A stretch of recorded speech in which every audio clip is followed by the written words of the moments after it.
Ya, mbak-mbak pemalas yang hobinya main games tinju dan pelongo-pelongo ini adalah tokoh utama kita. Namanya Ichiko. Meskipun usianya sudah 32 tahun, dirinya malah terlihat seperti anak-anak yang acuh tak acuh dengan tugas dan tanggung jawabnya. Setiap kali ibunya memintanya untuk ikut membantu bisnis keluarga sebagai penjual bento, ia lebih memilih mendekam seharian di kamar, bermain PS dengan dalih menemani ponakannya Taro, dan ya mereka cuma main PS bersama. Dan itu jelas sangat berbeda dengan kakaknya, Fumiko, yang sehari-harinya menjadi asisten sekaligus pegawai di kedai bento keluarga, bersama dengan ibunya yang sudah tua. Rutinitas Ichiko di malam hari setelah bosan bermain games, ia biasanya akan menghabiskan waktunya keluar rumah dan berjalan-jalan di sekitar komplek rumahnya. Dan ini yang gak kalah penting, jajan. Iya, jajan. Sebab bekalnya ngendok di kamar sudah waktunya direfill. Mulai dari Lays, Citato, kue pelintir, sosis, roti isi, susu, hemaviton jreng sampai majalah Primbon Jepang juga masuk ke keranjang. Majalah Primbon Jepang? Kebetulan waktu Ichiko pulang dari Alfamidi, dia nggak sengaja lewat basecamp klub tinju. Dan di sana ia lihat ada satu mas-mas gacor yang bikin dia berhenti beberapa detik buat curi-curi pandang.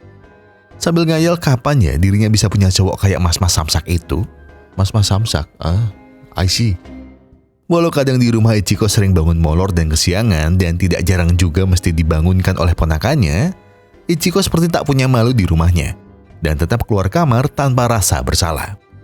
Hingga pada suatu pagi ibunya mengatakan, bagaimana Ichiko bisa punya pacar kalau berat badannya saja 100 kg.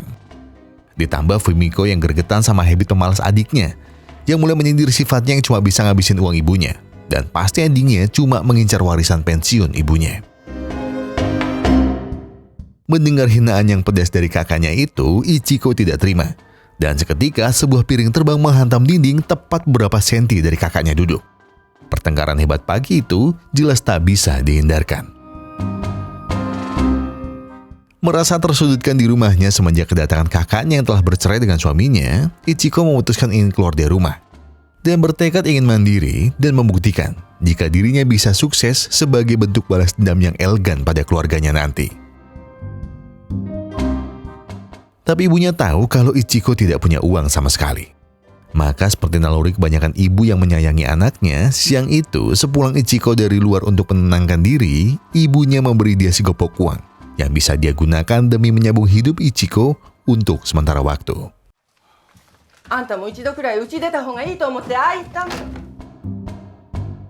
Setelah berpikir matang-matang, Ichiko tak bisa tinggal lebih lama lagi.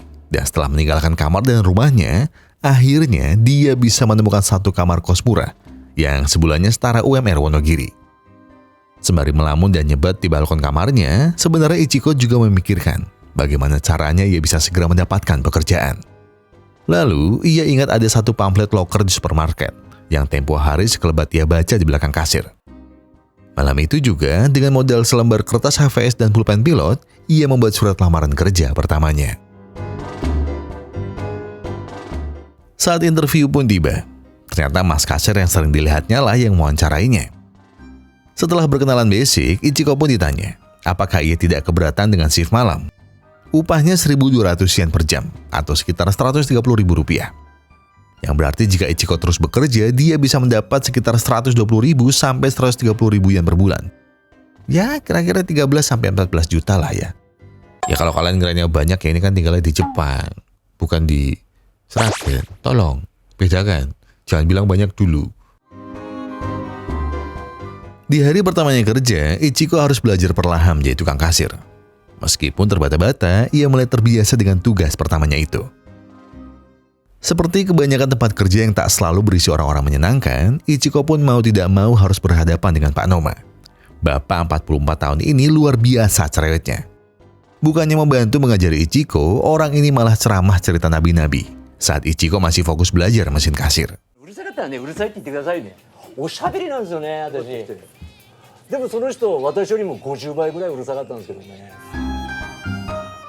Setelah beberapa hari beradaptasi tidak hanya menjadi kasir, Ichiko akhirnya mendapatkan pembeli pertamanya.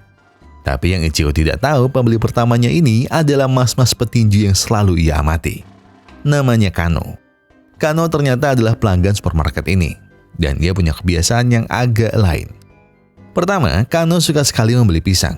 Lalu ia akan membayarnya. Namun konyolnya, ia selalu meninggalkan pisang yang ia beli. Dan maka karena itulah, Pak Noma memanggilnya manusia pisang. Keesokannya, Ichiko berniat mengantarkan beberapa sisir pisang yang Kano tinggalkan. Tapi sayangnya ia tak melihat kegiatan apapun malam itu. Tepat sebelum ia pergi, ada yang melemparkan koin 100 yen di bawah kakinya. Seperti kebetulan, ia akhirnya bertemu dengan si manusia pisang.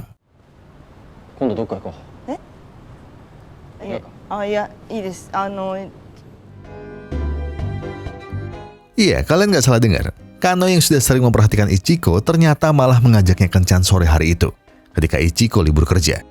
Seakan dicabut nyawanya beberapa detik, Ichiko jelas salting dan terdiam sejenak. Sambil berpikir, apakah kejadian barusan nyata atau mimpi? Dengan tetap konsisten pelongo-pelongo, Ichiko menunggu Kano di depan klub tinju itu. Dan tidak lama, ada suara klakson pickup Honda di sisi Ichiko. Lah baunya pickup ya, nggak salah, cuma ya masa ngedate pertama kali pakai pickup mas. Dari kencan pertamanya inilah, akhirnya kita semua tahu kalau Kano dan Ichiko punya satu kesamaan, yaitu sama-sama hobi melamun. Dan kayaknya love language mereka jelas bukan words of affirmation. Karena mereka berdua sangat betah untuk diam-diaman. Dream date di kebun binatang yang sering kita bayangkan indah dan kadang bisa memantik topik konyol seperti gajah kalau duduk kira-kira pakai sarung nggak ya? Hal itu tidak bisa Ichiko dapatkan, lantaran Mas Kano termasuk mas-mas dingin dan cuek, yang terkesan seperti nggak niat ngajak ngedate. Suatu saat, Pak Noma melancarkan serangan genitnya untuk mengajak Ichiko ngedate, yang jelas saja dicuekin. Sementara itu, si manusia pisang yang sifatnya susah ditebak maunya ini tiba-tiba beli pisang lagi. Kano tetap membiarkan pisang belanjaannya nangkring di meja kasir. Tapi bedanya kali ini, ia membayarnya dengan 2 tiket nonton pertandingan tinju kelas ringan. Tidak semua kerja keras kita akan membuahkan hasil. Begitu juga dengan usaha Kano dalam pertandingan kali ini. Di paruh awal, Kano memang seperti menguasai ritme. Tapi sayangnya, ia terlalu memforsir seluruh energinya sebelum ronde terakhir. Dan hanya butuh 2 kali pukulan hook di samping rusuk kirinya sebelum Kano akhirnya jatuh terkapar. Sebagai bentuk menyemangati Kano lagi, Pak Noma mentraktir Kano dan Ichiko makan gyoza serta minum bir setelah kekalahan Kano barusan. Sewajarnya petinju yang butuh banyak asupan, Kano memakan gyozanya seperti orang belum makan 3 hari. Ichiko yang kebanyakan minum bir akhirnya harus ke kamar kecil. Selagi ia ke belakang, Kano rupanya cemburu akan kedekatan Pak Noma dengan Ichiko. Ditambah, Pak Noma malah menganggap rendah Ichiko dengan mengatakan, dia sepertinya suka padaku. Entahlah, tapi dia bukan tipeku. Tapi ya, dia ingin mengajakku kencan. Yang jelas saja perkataan itu sontak membuat Kano berdiri, seraya menghantam perut buncit Pak Noma. Ya, biarpun cuek, seenggaknya ya mas-mas ini gentleman lah. Nice, mas.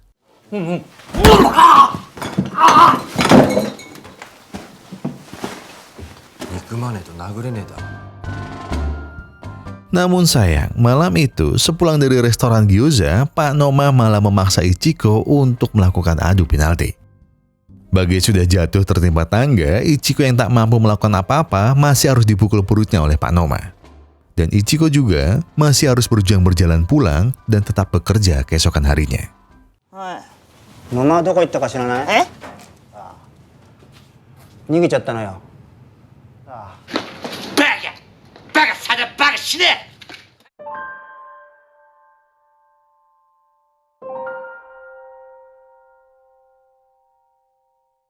Suatu hari, ketika Ichiko merasa di-ghosting oleh Kano, ia memutuskan untuk mencarinya di klub boxing di mana ia biasa berlatih. Namun ia tak mendapati informasi apa-apa selain Kano telah berhenti dari kegemarannya bertinju. Sebelum ia pulang, si pelatih tinju klub itu sempat memberinya formulir pendaftaran apabila Ichiko tertarik. Lalu saat jam istirahat yang biasa Ichiko isi dengan nyebat, ia tidak sengaja kembali menemukan kertas pendaftaran klub boxing itu di saku tempat rokoknya. Seperti mendapat ilham dari Gunung Kawi, Ichiko tanpa pikir panjang mengisinya entah untuk apa. Tapi yang jelas, jika suatu saat ia bertemu kembali dengan Pak Noma brengsek itu, ia berharap bisa mengantarnya ke rumah sakit atau ke pemakaman terdekat dengan tinju mautnya. Ichiko yang sedang santai di ruang belakang tiba-tiba merasa harus mengepel setelah atasannya menyuruhnya membawa kain pel ke depan. Tidak disangka Kano yang datang ke sini adalah alasan kenapa Ichiko harus membawa kain pel. Kano pingsan setelah muntah-muntah di kasir dan terpaksa membuat kedua karyawan laki-lakinya menggotongnya keluar. Sepulang kerja ditemani gerimis, Ichiko kembali bertemu Kano. Tapi kali ini Kano benar-benar seperti orang hilang sebatang kara. Ia tak sadarkan diri di tengah tumpukan sampah pinggir jalan. Ichiko yang kasihan dan masih menyimpan rasa padanya, tidak tega membiarkannya di sana kehujanan. Ia pun membopong Kano menuju kamar kosnya. Di sana sebelum kembali berangkat kerja, Ichiko menyempatkan diri untuk menyiapkan makanan untuk Kano. あいつの女だろ。とぼけんなよ。あいつ Niat hati ingin olahraga biar kurus dan minimal bisa jadi sparring partnernya Mas Gebetan waktu boxing date. Tapi yang ada, Ichiko malah kecapean, flu, dan berakhir tumbang. Itu semua karena pola tidurnya jadi berantakan semenjak mesti gantian kerja dan mengurus Kano yang sekarang jadi tinggal seatap dengannya. Dengan skill masak seadanya dan bahan di kulkas yang sederhana, Kano yang tidak tega membiarkan Ichiko sakit tak berdaya membangunkannya untuk makan daging Wahyu A5 bumbu kecap buatannya.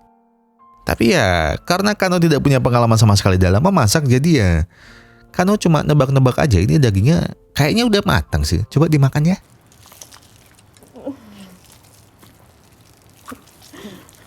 Baka みたいにでかいから Ternyata kurang matang. Gak apa-apa, yang penting sehat. Mendapatkan pekerjaan yang sesuai dengan passion mungkin adalah pekerjaan yang diidam-idamkan banyak orang.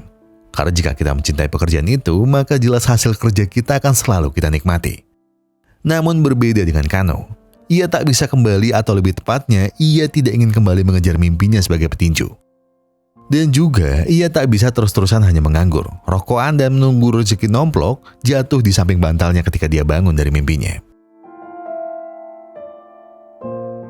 Layaknya mencari loker sejati, Kano mulai mencari kerja bermodalkan koran dengan berbagai kontak perusahaan makanan sampai perusahaan agen travel dan taksi. Semuanya sudah Kano coba dan hubungi berkali-kali. Namun hasilnya masih jauh dari ekspektasinya. HP yang digunakannya pun mesti ia pinjam dari tetangga kamarnya. Akhirnya segala macam pekerjaan akan Kano ambil, termasuk ketika akhirnya ia mesti menjadi penjual tahu keliling. Namun, alih-alih menjadi semakin dekat, justru sehabis Kano mendapatkan pekerjaan barunya, Kano malah menjadi semakin jauh dari Ichiko. Akhirnya cerita cinta Ichiko harus kandas dengan hadirnya sosok penjual tahu wanita yang sekarang adalah pasangan baru Kano. Tapi apakah Ichiko sama sekali tidak berarti buat Kano? Apakah kenangan mereka selama ini tidak berarti apa-apa untuk Kano? Karena dengan teganya, Kano malah mengabaikan Ichiko di depan pasangan barunya dengan mengatakan kalau Ichiko adalah adiknya. Dan lalu tanpa perasaan bersalah sedikit pun, Kano pergi begitu saja, meninggalkan Ichiko seperti tidak pernah terjadi apa-apa di antara mereka. Ichiko tahu bahwa dia tidak bisa terus-menerus terjebak dalam kubangan masa lalunya. Ia tahu ia harus maju dan tetap menjalani hidupnya sekuat mungkin. Sebab ketika kenyataan dan kehidupan sudah begitu keras kepadanya, satu-satunya yang bisa ia lakukan sekarang adalah percaya dan mengandalkan dirinya sendiri. Seakan Ichiko tahu bahwa yang ia miliki saat ini hanyalah dirinya sendiri.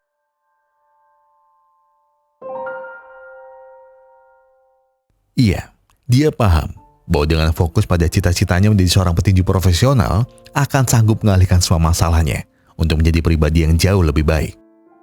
Di tempat kerja pun, Ichiko tak pernah sekalipun mengendurkan semangat berlatihnya sedetik pun. Ia terus memacu dirinya dengan terus berlatih, dengan serius sehingga tidak ada alasan baginya untuk menatap masa lalunya yang berantakan. Sekarang yang terpenting baginya adalah mencapai target pertamanya, yaitu sebagai penantang petinju amatir mewakili klub tinjunya di tingkat nasional. Walaupun usianya sebenarnya telah mencapai batas limited seorang petinju kelas ringan, tapi Ichiko tetap berlatih dan berharap suatu saat nanti kesempatan itu akan datang menghampirinya. Setelah melihat dan membuktikan bahwa Ichiko serius dengan ucapannya tempo hari, sang pelatih pun akhirnya memberi kesempatan atas kesungguhannya. Ichiko akhirnya boleh mengikuti ujian tulis sebelum pada akhirnya ia bertanding one-on-one di ring tinju yang sesungguhnya. Dengan mengenakan nomor urut 11, Ichiko naik ke atas ring untuk kali pertama seumur hidupnya. Kehidupan dan pengalamannya sebagai petinju profesional dimulai dari sini. Ia pun menyadari, yang terpenting dari sebuah hasil yang manis selalu berawal dari langkah pertama, yang mungkin kecil dan tidak akan dapat sorak-sorai dari banyak orang. Kesempatan pertama yang telah dipercayakan pada Ichiko telah ia gunakan sebaik mungkin. Dan hasilnya adalah namanya turut mengisi daftar nama para petinju yang lolos ke tahap selanjutnya. Dan semua ini sungguh hasil yang tidak mengkhianati upayanya selama ini. Hari-hari latihannya telah membentuk banyak hal dalam hidupnya secara tidak langsung. Berat badannya yang semula hampir 100 kilo berhasil diturunkan sampai 50 kg dalam kurun waktu 1 bulan. Bukan hanya fisiknya yang semakin hari semakin fit dan bugar, sekarang pola pikirnya pun otomatis menjadi terarah. Dan ia juga jadi tahu apa tujuan hidupnya.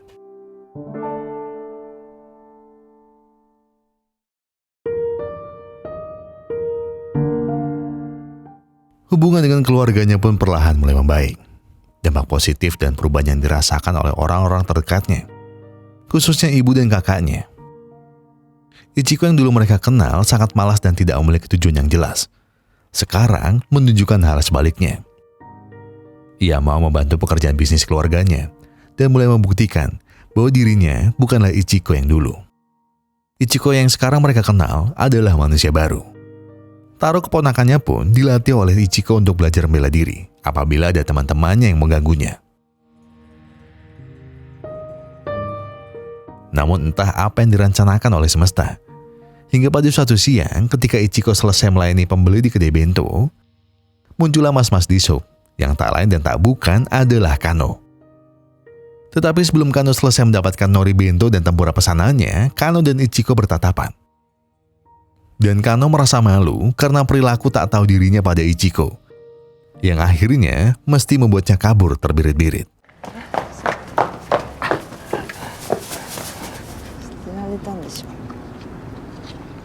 見に来てよ。なんだよ、好きじゃねえんだよな、一生懸命なやつ見んの。なんでボクシングなんか始めたんだよ。殴り合ったり肩叩き合ったりなんか。 Tanpa diketahui Ichiko, Kano pada suatu sore pernah mendapati Ichiko sedang berlatih keras. Dan pada saat itu sebenarnya ia termenung lama sambil memandangi Ichiko yang tengah berlatih dari luar gedung.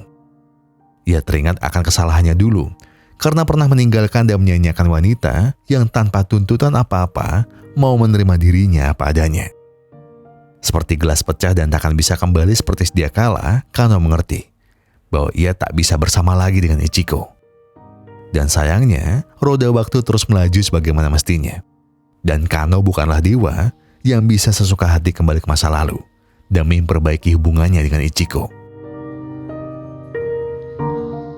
Setiap hari tidak pernah sekalipun Ichiko melewatkan harinya tanpa berlatih. Kegesitan dan gerakan tangan kirinya menjadi pukulan terkuatnya. Ia latih setiap hari tanpa memberi kesempatan kepada kemalasan untuk kembali mengacau di hidupnya. Ia juga bertekad untuk menjadi petinju terkuat di kotanya, mewakili klub tinjunya. Ia memangkas rambutnya sebagai tanda jikalau dirinya ingin membuang kebiasaan buruknya di masa silam dan berkomitmen untuk menyelesaikan apa yang telah ia mulai di atas ring tinju. Sambil mendengarkan pelatihnya memberi arahan dan peringatan, Ichiko berjanji pada dirinya untuk memenangkan pertandingan ini bagaimanapun caranya. Sesusah apapun lawan yang mesti ia hadapi nanti, Ichiko tidak peduli. Sekalipun nanti apabila ia tidak berhasil mengalahkan lawan tangguhnya, ia akan mensyukuri satu hal, yakni ia telah berhasil mengalahkan dirinya sendiri dan menjadi Ichiko yang lebih baik dari sebelumnya.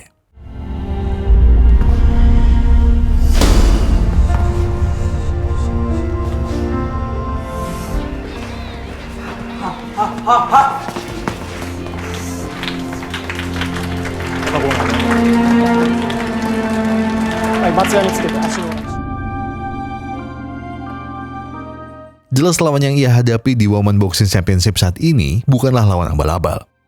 Dengan track record menjadi juara dunia 4 kali, Sakota Ayame tidak bisa dianggap remeh. Baru beberapa detik pertandingan dimulai, 2 pukulan jab yang dahsyat mendarat tepat di wajah Ichiko. Hal itu sampai membuat Ichiko jatuh untuk pertama kali. Poin untuk Ayami dan nilai yang buruk untuk performa Ichiko. Ichiko yang tak bisa menguasai pertandingan jelas kewalahan menghadapi gerakan babi buta dari Ayami. Serangan-serangan cepat dan beruntun harus bertubi-tubi ia tahan. Tapi Ichiko tak bisa terus bertahan di posisi terjepit ini.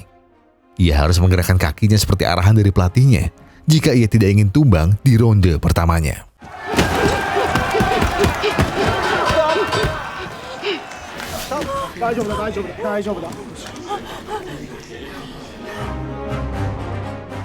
Karena Ichiko tak sanggup lagi bertahan menghadapi bombardir beragam hantaman mematikan dari Ayami, Ichiko harus menepi lebih cepat untuk kedua kali. Ia diperingatkan bahwa apabila ia terjatuh sekali lagi, maka pertandingan akan selesai. Dan ia harus siap menelan pil pahit kekalahannya.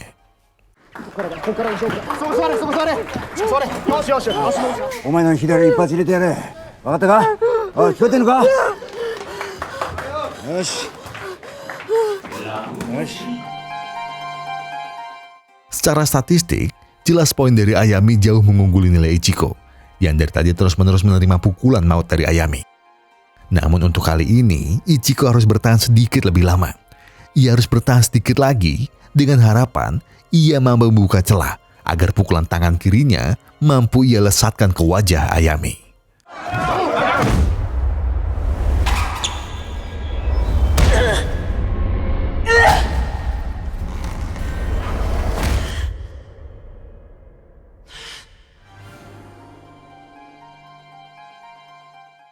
Namun kesempurnaan dan keberuntungan kali ini masih jauh dari nasib Ichiko. Hantaman dari tinju tangan kirinya memang sempat buat Ayami kaget dan tak sadarkan diri beberapa detik. Tapi seperti dianugerahi kepekaan, yang jelas jam terbangnya lebih tinggi dari start boxing Ichiko. Ayami tidak lengah sedikit pun. Ia mampu membaca kompas gerakan Ichiko yang menarik nafas untuk menyerang Ayami. Pukulan deras secepat kilat dari arah yang tak tertebak membuat Ichiko kehilangan keseimbangan. Dan uppercut telak dari Ayami jelas sangat merepotkan dirinya. Maka tak ayal, dirinya mesti menerima fakta bahwa pemenang dari pertandingan kali ini adalah Ayami.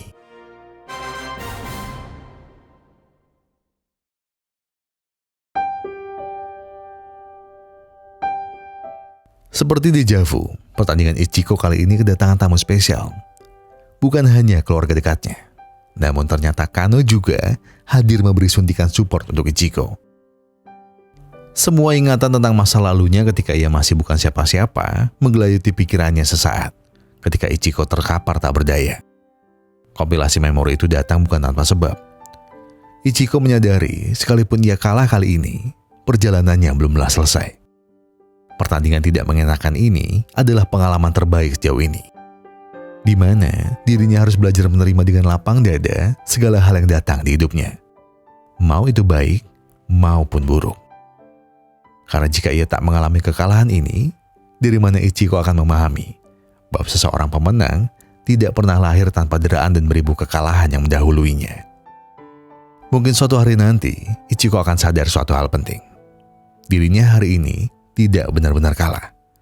Sebab orang yang kalah adalah mereka yang tak segera bangkit dari keterpurukannya. Dan faktanya, Ichiko mampu bangkit dan mengatasi kekalahan sementaranya dengan lebih teguh dan legowo.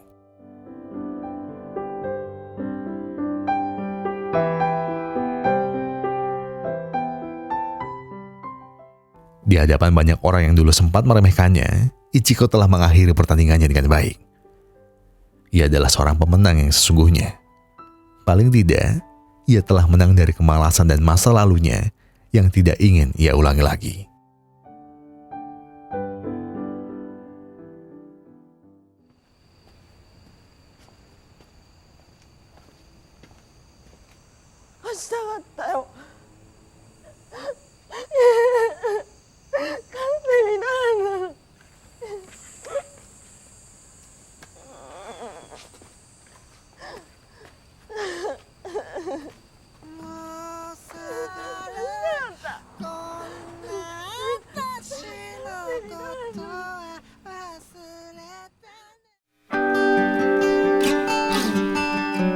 Oke, jadi gimana?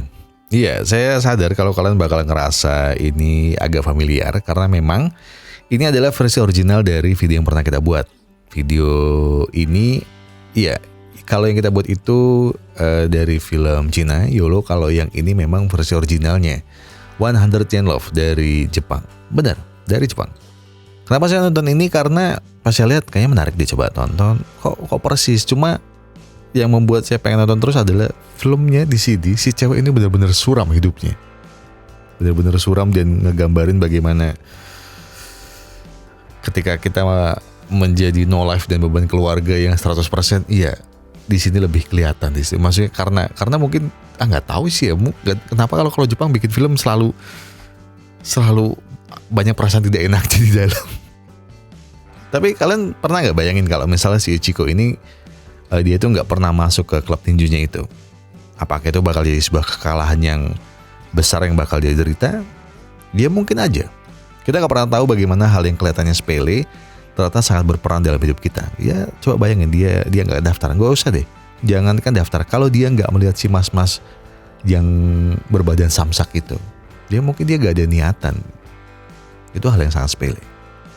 Dan setelah nonton film ini, bapak-bapak paruh baya itu, Lek Bagong, tiba-tiba memberi saya sebuah petuah yang dia bilang tuh, menang atau kalah dalam satu fase kehidupan kita itu adalah hal wajar. Justru manusia yang gak pernah mengalami kekalahan, malah dia tidak akan bisa mengerti bagaimana rasanya bangkit dan memulai langkahnya yang lebih matang dan lebih manusiawi. Karena manusia akan jadi manusia yang seutuhnya apabila dirinya mampu belajar dari kekalahan serta kesalahannya. Dan iya, film ini juga mengingatkan saya akan masa-masa yang tidak enak, masa-masa di mana saya posisi yang gak enak lah, dan saya yakin kalian juga pernah mengalaminya. Terus awal perjalanan saya memulai capture baru juga nggak mulus-mulus banget kok, maksudnya benar-benar susah, suram, dan nggak kelihatan apa-apa.